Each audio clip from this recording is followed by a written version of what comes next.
Walk into almost any classroom, and the use of technology is prevalent.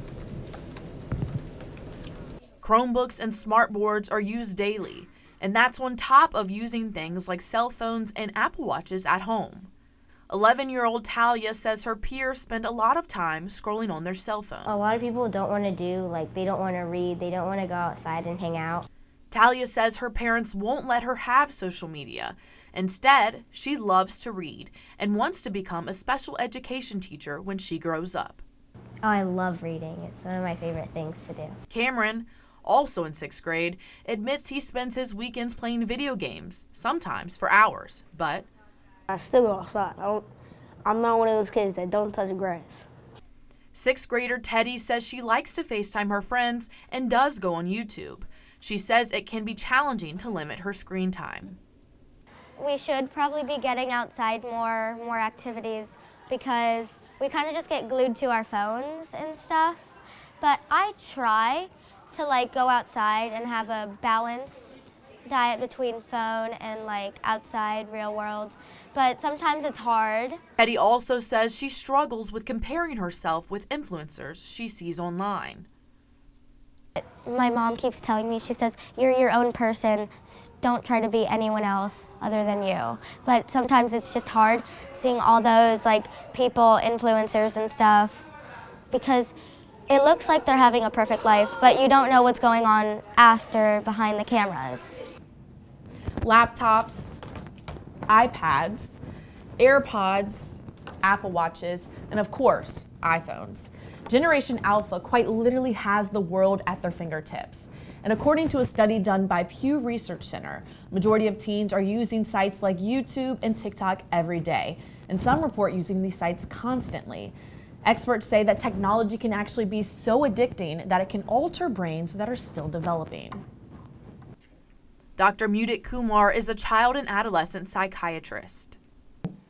And there is so much stimulation going on, so there's a lot of what we call dopamine release.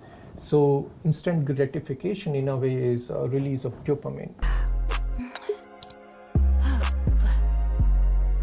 This year, Senator Schuyler Van Valkenburg introduced a bill prohibiting social media companies from using addictive algorithms for those under 18 without parental consent.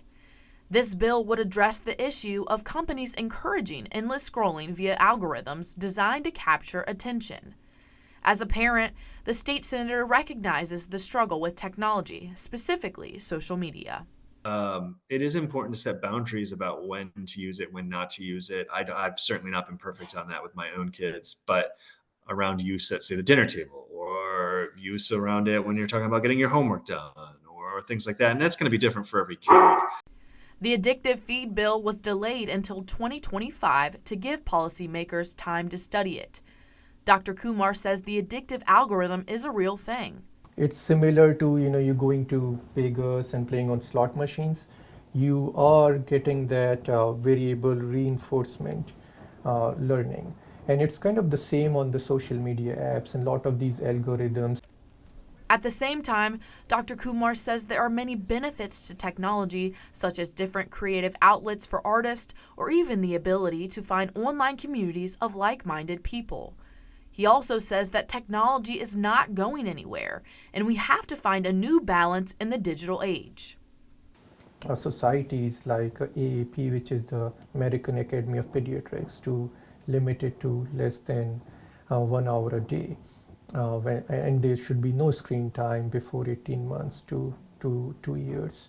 And after that, limiting it to 1 hour a day and not more than that. So I think there are a lot of these recommendations that are based in science. But I think the issue is there's lack of awareness. Teddy says technology is all Generation Alpha knows. I think to everyone who thinks we're being on our phones too much, it's not our fault technically. It's raising us with technology. It's just hard to grow up with something that everyone else has and you don't have it. Dr. Kumar says a big help for parents is tracking your child's screen time. Another advice I would recommend parents, it's just to learn, just be their partner in this, and then we all figure it out together. Reporting in Chesterfield for VCU Insight and the newsroom at VCU, I'm Carly Woodcock.